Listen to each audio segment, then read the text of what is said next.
Lao Tzu states, "So it is that existence and non-existence give birth the one to the idea of the other. That difficulty and ease produce the one the idea of the other. That length and shortness fashion out the one the figure of the other. That the idea of height and lowness arise from the contrast of the one with the other. That the musical notes and tones become harmonious through the relationship of one with another. And that being before and behind give the idea of one following another." Let's delve deeper into this. Lao Tzu doesn't see opposites as opposites. He doesn't perceive distance as distance, nor does he see opposition as opposition. Lao Tzu says that all distances are measured by closeness, and all closeness is a smaller form of distance. To draw a bright white line, you need a dark black background. Therefore, whoever says that white is the opposite of black is wrong, because to highlight white, you must use black. Whoever says that morning destroys the night is mistaken. The truth is that morning is born from the night itself. What we see as opposites, Lao Tzu sees as interconnected. His way of seeing, his gestalt, is entirely opposite to ours. Where we see tension, Lao Tzu sees attraction. Where we clearly see someone trying to erase us, Lao Tzu says that without them, we couldn't exist.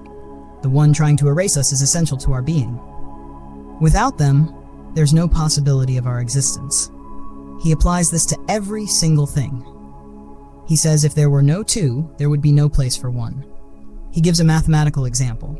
Mathematicians agree that if we want to preserve the number 1, we must preserve all the numbers that come after 2. If we erase all the numbers after 2, 1 would lose its meaning. The meaning of 1 exists only because of 2. Think about it. If we only had the number 1, what would it mean? It would mean nothing. It would be meaningless.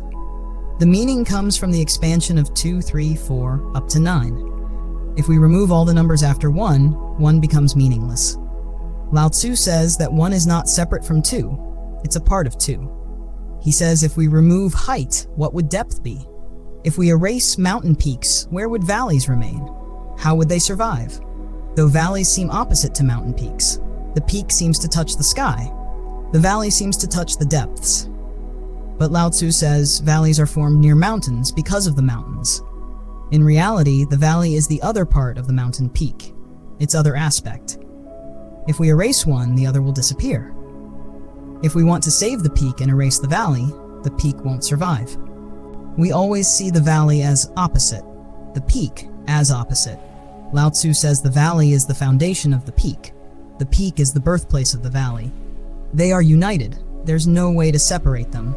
Lao Tzu says, why call something opposite if we can't separate it? Why call it opposite if it cannot be divided? When Napoleon's lifelong enemy died, tears came to his eyes. A friend sitting nearby asked, Shouldn't you be happy that your lifelong enemy is dead? Napoleon replied, I never thought of it. But today, when my lifelong enemy, with whom I had constant enmity and no hope of friendship, has died, I feel that a part of me has diminished. I can never be what I was in his presence. Napoleon's realization clarifies Lao Tzu's concept. Napoleon says, with the death of my enemy, something within me has also died, something that can never exist without his presence. I have become less. There was something in me that existed because of him. Now that he's gone, that part of me is gone too. This means that enemies also shape you, not just friends. Without enemies, you too would become less, become empty. Lao Tzu says that in the world, there is nothing opposite. Opposites only appear to be so. Illness is not the opposite of health. If we ask medical science, it too will say that illness is a part of health. To fall ill, one must first be healthy. Without being healthy, one cannot even fall ill. That's why a dead person cannot be sick. And often after a certain age, even death becomes difficult. Because to die, one needs a certain level of health. And if that is no longer present, it becomes a struggle. Often after 80 or 90, death comes creeping slowly. A saint once said that if a person has never fallen ill, the first illness could be fatal. Because such a person is so full of life that the first illness could become death. Someone who has been ill many times does not die so easily. To die instantly, one needs vibrant health. These seem like contradictory ideas. We see illness as the opposite of health. But if we look deeper, we realize that illness is a mechanism to protect health. When you are ill, your body is making a strenuous effort to preserve health, and that effort itself is your illness. For example, when someone has a fever, the fever is nothing but the body heating up, fighting intensely to restore health. The illness is the body's way of striving to be healthy. In existence, illness and health are two parts of the same thing. And all the opposites, all the contradictions, according to Lao Tzu, are not truly opposites. If someone thinks they should never be humiliated, they should remember that they will never be honored either. To be honored, one must be prepared to be humiliated. And those who are honored have often gone through many humiliations. So Lao Tzu says that if someone wants to avoid humiliation, they should not strive for honor. Then no one can humiliate them. Lao Tzu said, "I always sat where no one could lift me up. I sat in the lowest place where people left their shoes. Because even if someone tried to throw me, there was no place lower to throw me. No one could ever humiliate me," Lao Tzu said, "because I never sought honor." Seeking honor invites humiliation. Without the readiness for humiliation, there is no way to achieve honor. Those who want to rise high will inevitably fall, and those who fear falling should not try to rise. But those who have the courage to fall can rise with ease. Lao Tzu is saying that if we try to avoid what seems opposite, we will fall into confusion and difficulty. Either avoid both or be prepared for both. Existence is duality. The existence we know, the world we live in, the realm of our mind, is dual. Everything here is held together like an architect building an arch. In fact, the word architect comes from building arches. The one who can build an arch is an architect. The art of the arch over a door lies in placing opposite bricks. Half the bricks face one way, the other half face the opposite, that's all. But these opposite bricks hold up the largest structures. The opposite bricks press against each other, creating tension. From their tension, strength is born, and that strength holds the entire structure together. One might think that if opposite bricks have so much strength, using bricks that all face the same direction would be even better. But then the arch would not form, and the structure would not rise. It is the opposite bricks that create the gateway. No matter how large the structure, its capacity, strength, and weight can be supported. The entire door of life, the foundation of life, rests on opposites. Wherever something exists, its opposite stands there to support it. Whether it is woman and man, negative and positive electricity, sky and earth, fire and water, life's entire organization is built on placing opposites against each other, supporting and creating. Opposites are collaborators. Those bricks placed opposite are not enemies, they are friends. Their opposition is the foundation. Lao Tzu gives us examples to illustrate his point. He says, "Existence and non-existence give birth to the idea of each other. Existence gives rise to the idea of non-existence, and non-existence gives rise to the idea of existence." Think of it this way. Life gives rise to the idea of death, and death gives rise to the idea of life. We cannot imagine existence without non-existence. We cannot imagine life without death. If there is life, there will be death. Without death, there is no way for life to exist. Why does Lao Tzu say this? He says it because if you understand this, a profound sense of acceptance will arise in your mind. You will no longer fear death. You will know that death is an essential part of life. You will develop the capacity to accept and even welcome death. You will realize that when you chose life, you also chose death. When I took a step toward life, I also stepped toward death.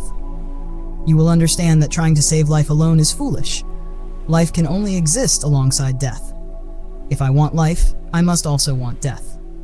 And if I do not want death, then I should not want life either. In both cases, profound wisdom arises. If a person lets go of both life and death, they attain ultimate detachment. Or if they embrace both life and death together, they also attain ultimate detachment.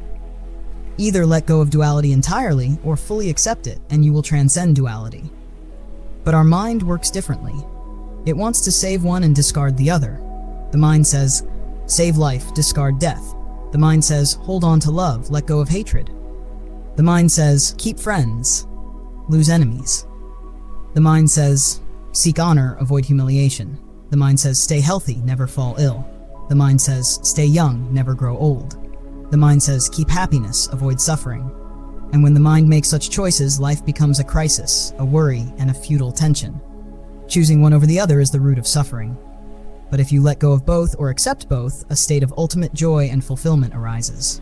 Lao Tzu wants to show that no matter what you do, whether you hold on or let go, duality cannot be separated. They are united. In fact, they are one. They are two ends of the same thing. It's like someone thinking, I will breathe in, but I won't breathe out. That person will die. Because what we call the out-breath and the in-breath are two names for the same breath. Either let go of both or keep both. There is no option to keep one and discard the other. This is why Lao Tzu gives all these examples. Lao Tzu says, existence and non-existence give birth to each other's essence. They are companions, not enemies. They are not opposites, but a pair. The complex and the simple create each other's essence. If someone tries to be simple, like ascetics who strive for simplicity, the more they try, the more complex they become. Striving for simplicity makes one complex. Yes, they might save 2 pieces of clothing, wear a loincloth, eat once a day, or sleep under a tree, but simplicity will still elude them. Sleeping under a tree requires so much effort, discipline, and practice that the mind behind it becomes complicated and rigid. Simplicity means being able to sleep in a palace just as one would under a tree. We often mistake difficulty for ease. If a king, accustomed to living in palaces and wearing expensive clothes, is suddenly made to wear a loincloth, he will struggle. But have you ever thought about the reverse? If someone used to wearing a loincloth and sitting under a tree is suddenly seated on a throne and dressed in royal robes, will their struggle be any less? It will be just as hard, if not harder. Living in a palace doesn't require special effort, but living under a tree does. Wearing beautiful clothes doesn't demand preparation, but being naked does. So if we suddenly clothe the naked, they will suffer. Their inner struggle will be immense. Diogenes, an ascetic, once went to meet Socrates. Socrates was a simple man, so simple that he had never cultivated simplicity. Because the moment you cultivate simplicity, it becomes complex. Diogenes, on the other hand, was complex. He had practiced simplicity. He often went naked or wore tattered clothes. If someone gifted him new clothes, he would cut them into pieces, stitch them back together, and only then wear them. He was a practitioner of simplicity. When Diogenes met Socrates, he said, "Seeing you in such fine clothes, how can you be a sage? Where is your simplicity?" Socrates laughed and said, "Perhaps I am not simple. Perhaps you are right." Diogenes didn't understand that this was the mark of a truly simple person. He said, "So you admit it? This is what I've been telling people, that Socrates is not a simple man. You've confirmed it yourself?" Socrates replied, "If you say so, I see no reason to deny it. I must be complex." Diogenes burst into laughter. As Diogenes was leaving, he met Socrates' disciple, Plato, at the door. He told Plato, "Listen, your teacher has admitted in front of everyone that he is not simple." Plato looked him up and down and said, "The holes in your tattered clothes reveal nothing but ego. Please never go naked, or else nothing but ego will be visible. Your simplicity is a facade." Plato added, "You didn't understand. The mark of a simple person is that if you tell them they are not simple, they will agree. Your declared simplicity is deeply complex. If simplicity is deliberate, it becomes complex. And if complexity is effortless, it becomes simple." The real question is not about choosing between dualities. Whenever we choose one over the other, the opposite immediately arises. If we practice nonviolence, violence instantly resides within us. That's why anyone who practices nonviolence becomes subtly violent. Their violence becomes hard to detect, but it's there. If someone practices celibacy, they become deeply sensual at a subconscious level. Without the opposite, we cannot achieve anything, because striving requires fighting the opposite. And the funny thing is, we become like what we fight. It's possible to remain unaffected by a friend, but it's impossible to remain unaffected by an enemy. The enemy leaves an imprint. If someone decides, "I am an enemy of violence," no matter how much they practice nonviolence, they will remain violent deep inside. If someone resolves, "I will erase my ego and live without it," they will end up like Diogenes, with nothing but ego visible through the holes in their tattered clothes. Lao Tzu says, "The simple and the complex create the essence of one another." If you realize you are simple, know that complexity has already set in. If you think, "I am nonviolent," know that violence has taken root within you. If you claim, "I have attained celibacy," Understand that you have fallen into the trap of lust. If you declare, "I have found God," be certain that God has eluded you. These declarations arise only as a response to their opposites, and opposites cannot be avoided. Simplicity is unannounced. It simply exists, and even the one embodying it remains unaware of it. Consider this. When you are healthy, you are unaware of your health. Awareness of health comes only to the sick. This may seem counterintuitive, but it is the truth. Perfect health goes unnoticed. Sickness makes you conscious of your body, but a truly healthy person feels bodiless. In Indian Ayurveda, the sign of perfect health is a sense of being beyond the body. If you feel your body, some part of it is unwell. For instance, if you are aware of your stomach, it signifies a problem with it. Similarly, if you notice your head, it implies discomfort or pain. In perfect health, there is no awareness of the body, it is simply at ease. In the same way, when someone truly becomes simple, they are unaware of their simplicity. They become so simple that even if others point it out, they readily agree without a second thought.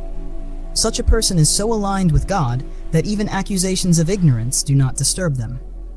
They become so nonviolent that the very notion of nonviolence never crosses their mind, for only the violent are conscious of nonviolence. Lao Tzu says, "Expansion and contraction shape each other.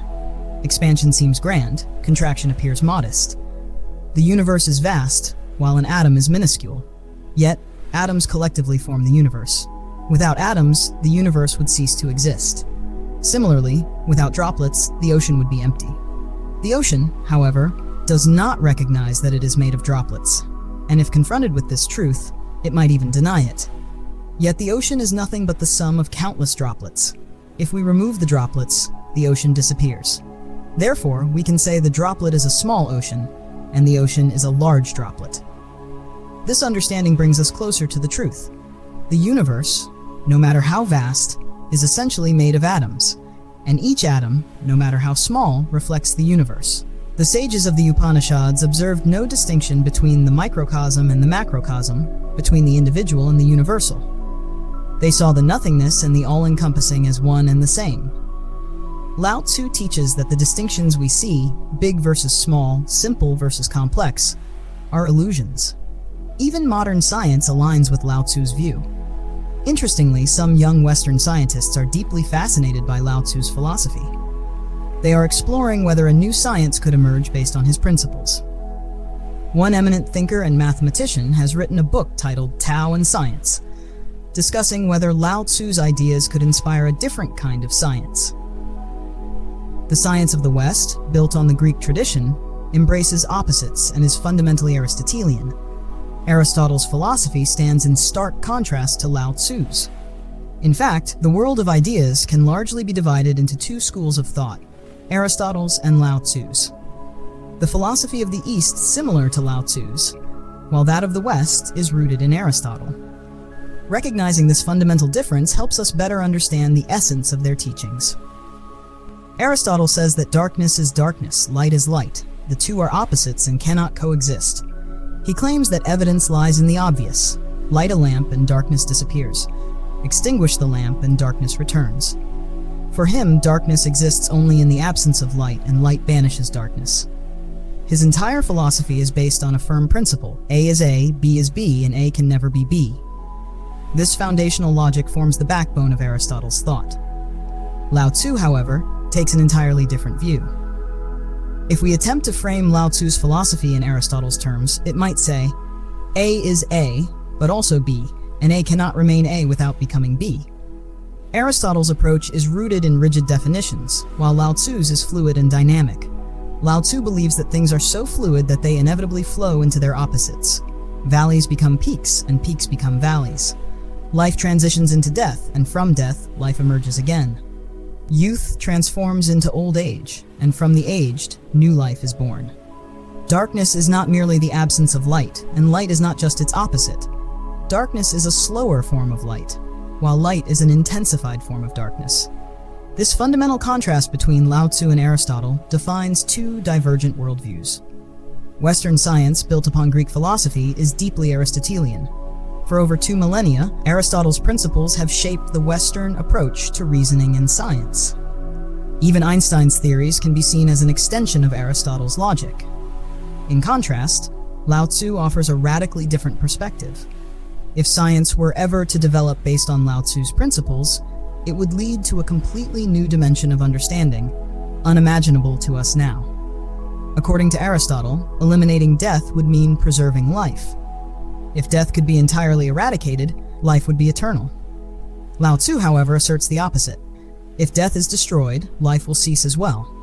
The two are intertwined, existing only in relation to each other. The more we try to eradicate death, the more we diminish life. Consider the evidence.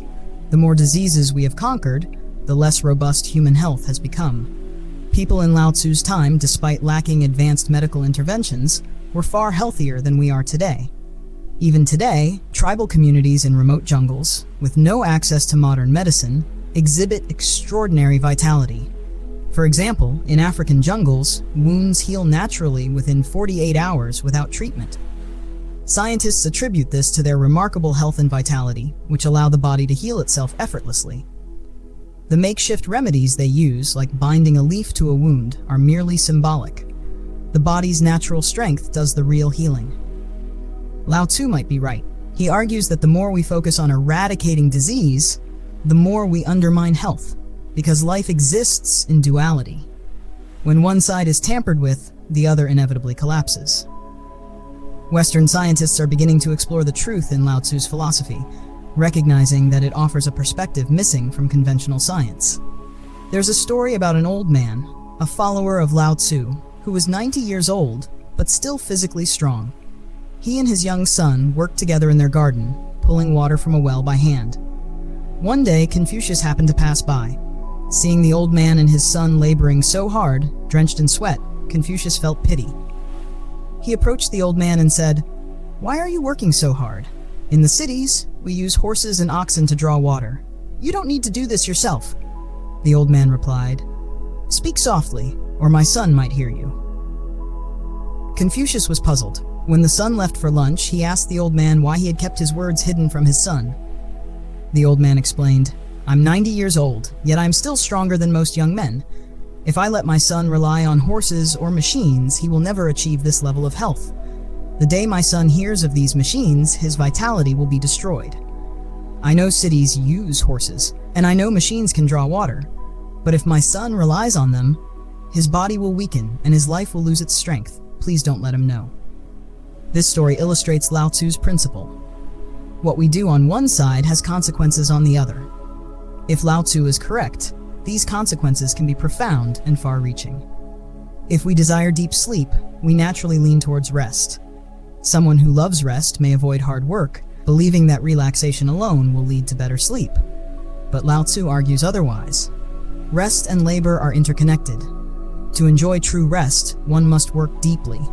Only intense effort can bring true relaxation. However, if we think like Aristotle, rest and labor are opposites. We might assume that to enjoy rest, one should avoid all effort and spend the day idle. But the more idle we are during the day, the more restless our nights become. The inability to sleep deeply leads to more exhaustion, prompting further idleness. This cycle creates a paradox where rest becomes impossible. Lao Tzu offers a solution. To achieve rest, embrace labor. Rest and labor are not adversaries, they are companions. The harder you work, the deeper your rest. Similarly, the more profound your rest, the greater your capacity for labor the next day. Instead of trying to eliminate opposites, Lao Tzu teaches us to use them. Aristotle suggests that if nature causes disease, we should fight it.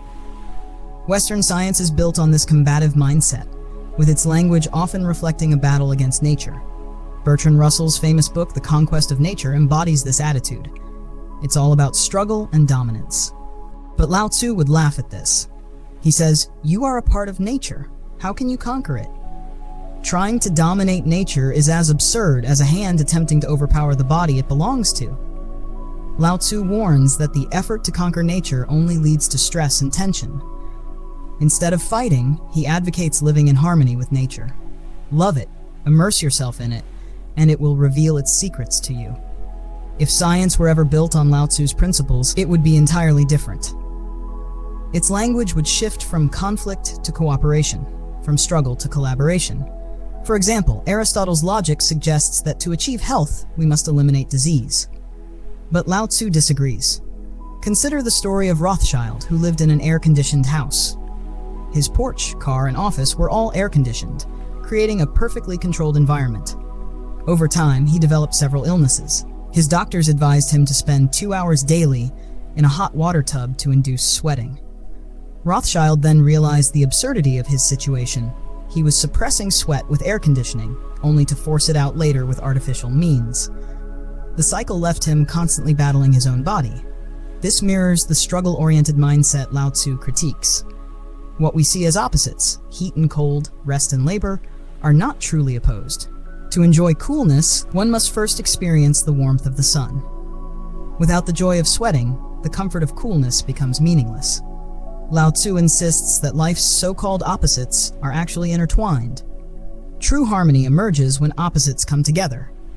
Lao Tzu explains that high and low, light and dark, are not in conflict but dependent on one another. Even music, with its harmony, is born from opposing notes. The same sounds can create either chaotic noise or beautiful music, depending on how they are arranged. Chaos arises when there is no rhythm or balance, while harmony is born from cooperation. Lao Tzu reminds us that life's music emerges from the unity of opposites. By embracing this union, we unlock the true essence of living. To truly understand Lao Tzu, one must free themselves from the Aristotelian mindset ingrained in us since childhood. Our natural inclination is to view the world through opposites. If someone criticizes us, we immediately assume they are an enemy. But what if they are a friend? Those who understand life deeply, like Indian Saint Kabir, would say, keep the critic close, even build them a shelter in your courtyard. They provide insights that even our closest friends won't. Their words, though harsh, can guide us toward self-realization. Yet we often fail to see this. We question even praise, suspecting hidden motives behind compliments. Such is our mindset. Lao Tzu presents an alternative way of seeing life, contrasting the prevailing view that the world is an adversary. Illness, death, old age, and even the people around us are not enemies to fight. Instead, Lao Tzu suggests seeing the universe, nature, society, life, even death, as interconnected and cooperative. When we embrace this unity, we find harmony. But when we resist, viewing life as a constant struggle, we invite anxiety and emptiness. The modern world reflects the Aristotelian perspective, treating everything as a battle. Western science, for instance, aims to conquer nature. This mentality fosters fear and the need for constant defense. The result is isolation. Even relationships become arenas of conflict. Sigmund Freud famously described marriage as a sexual war, where partners strive to dominate one another. Similarly, Turgenev's Fathers and Sons portrays generational relationships as power struggles, with sons attempting to replace their fathers. This perception of life as a relentless battle creates loneliness. A person, pitted against the vastness of existence, feels overpowered, leading to anxiety and inevitable defeat. Aging, death, and loss are unavoidable, no matter how much we fight. Parents eventually relinquish control to their children. Teachers are replaced by students. Power transitions no matter the resistance. As Bayezid once said, those I taught the art of archery eventually made me their target. In this worldview, even friends are seen as mild enemies. Relationships, no matter how close, are built on underlying conflict. Lao Tzu, however, proposes a radically different perspective. He emphasizes unity, not division. The individual, he argues, is inseparable from the whole. You exist because everything else exists. The trees, the sky, the earth, the universe. Life is interconnected. Lao Tzu's approach is transformative. If humanity understood this, it could create a new world, one built on harmony rather than discord. He reminds us that we are not separate entities, but parts of a greater whole. In recognizing this unity, the notion of enemies dissolves and life becomes a shared experience rather than a solitary struggle. Once upon a time, Lao Tzu sent one of his disciples to pluck a few leaves from a tree. The disciple, however, returned with an entire branch. Lao Tzu stopped him and said, "You fool! Do you not realize that by breaking this branch you have diminished the tree? It stood whole and complete before us, and now its wound has become our wound as well." Lao Tzu's words highlight an eternal truth. We are not separate from nature, but intricately connected to it. When we harm the earth, cut down trees or destroy forests, we harm ourselves. In the past, humans destroyed forests to build cities, believing nature was a threat, filled with dangers and wild animals. But we failed to realize that the forests gave us water, air, and a cool breeze. Without them, our cities would turn barren. Today, movements worldwide advocate for the protection of trees and forests, understanding their vital role in our survival. In Europe, cutting even a single leaf can be a grave offense, for it is now recognized that if trees fall, humanity will fall too. Lao Tzu understood this interdependence thousands of years ago. That tree was a part of us, he would say, just as we are part of this existence. Removing even a small element from the whole changes everything. A tree in a painting isn't just an object. It balances the sky and the hut beside it. Remove it, and the entire image feels exposed and incomplete. Likewise, when we destroy trees and animals, we disrupt the delicate harmony of life. The concept of ecology today echoes Lao Tzu's wisdom. Our actions have consequences. For example, birdsongs in forests are not mere melodies, but an essential part of nature's rhythm. Without them, the balance shifts. In England, a few years ago, a spring season turned eerily silent after millions of birds suddenly died due to radiation experiments. That silence marked the loss of something irreplaceable. Now, England's spring will never be the same. This interconnectedness extends even further. If a distant star dies, it creates a subtle imbalance on Earth. The moon, for instance, controls the tides and even affects the menstrual cycles of women. Without the moon, the Earth would lose its natural rhythm. Lao Tzu believed in letting things be, embracing the opposites in life and living in harmony with nature.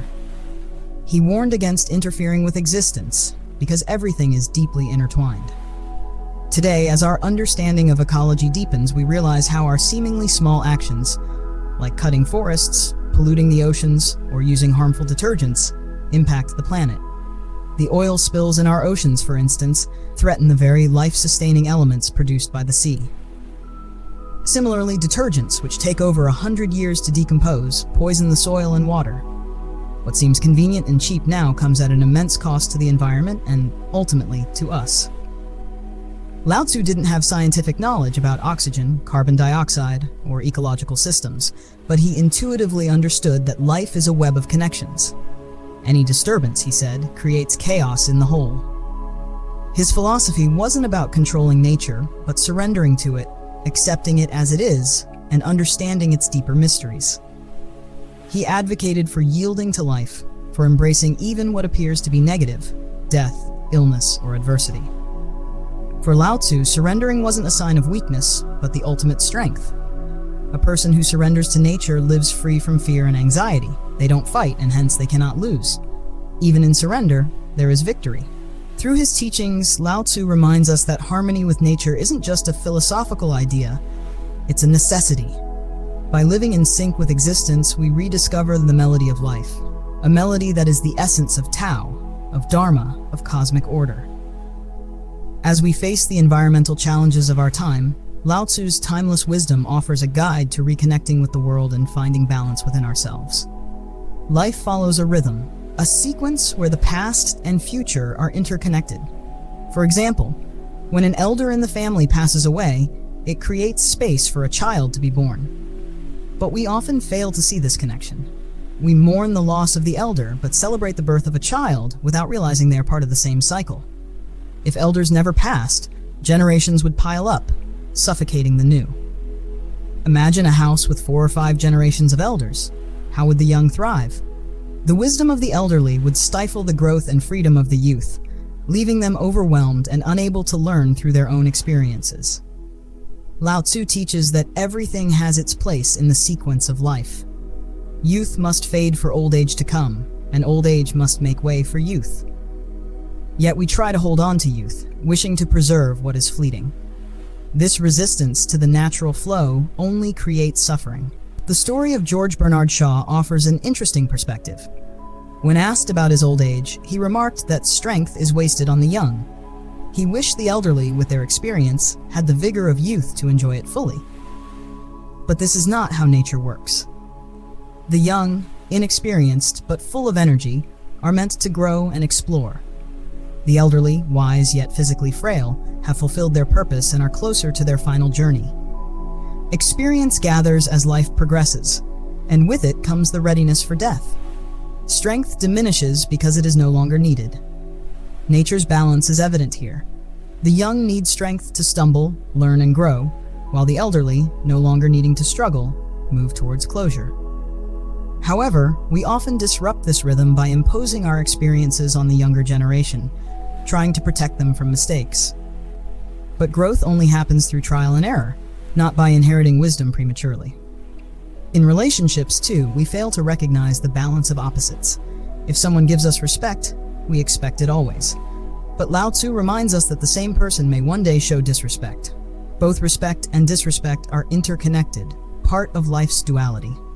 If we embrace this understanding, we can accept change without resistance. Similarly, someone who disrespects us today may offer respect tomorrow. Life is a dance of opposites, and these opposites are inseparably linked. Lao Tzu teaches us to see life as a harmonious flow, where nothing exists in isolation. By surrendering to this flow, we align with the rhythm of existence and find peace. A Jewish mystic once wrote a book and sent it to the chief priest of his community. He asked the messenger to observe and report back on how the priest reacted, but to say nothing. The messenger handed over the book to the priest, who was sitting in his garden with his wife. As soon as the priest learned it was from the mystic, he threw the book onto the road with disgust, saying he wouldn't even touch such an unholy text. His wife, however, questioned his reaction. She asked why he had to be so harsh, suggesting that the book could have been placed on the shelf like all the other books in their home. If he felt it necessary to throw it away, he could have done so later, after the messenger had left. There was no need for such an uncultured display of contempt. The messenger, having observed all this, returned to the mystic and relayed the events. He added his interpretation, saying that the priest seemed like a deeply hostile man with no hope of ever being open to the mystic's teachings. However, he believed the priest's wife was more reasonable and might be more receptive to the mystic's ideas. The mystic smiled and told him not to interpret the situation, but to recount the events exactly as they happened. The messenger then repeated the incident as it was, without interpretation. The mystic, after hearing the details, said something unexpected. The priest may one day come around, but his wife never will. The mystic explained that the priest, who reacted with such intense hatred, still had a strong emotional connection. Such hatred could not last forever. It might one day transform into curiosity and perhaps even love. On the other hand, the wife's indifference was far more difficult to overcome. Her dismissive attitude, suggesting the book could have simply been left aside, showed a complete lack of emotional investment, whether love or hate. Indifference creates no bridge, while strong emotions, even negative ones, have the potential to shift. The mystic then instructed the messenger to return and check again.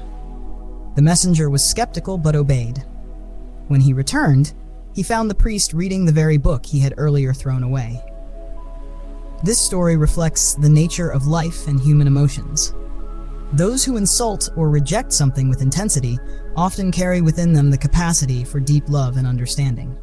Conversely, indifference, the absence of both love and hate, is harder to overcome. Life operates in dualities, where opposites are inherently connected. Those who love may one day hate, and those who hate may one day love. Respect and disrespect, closeness and distance, birth and death.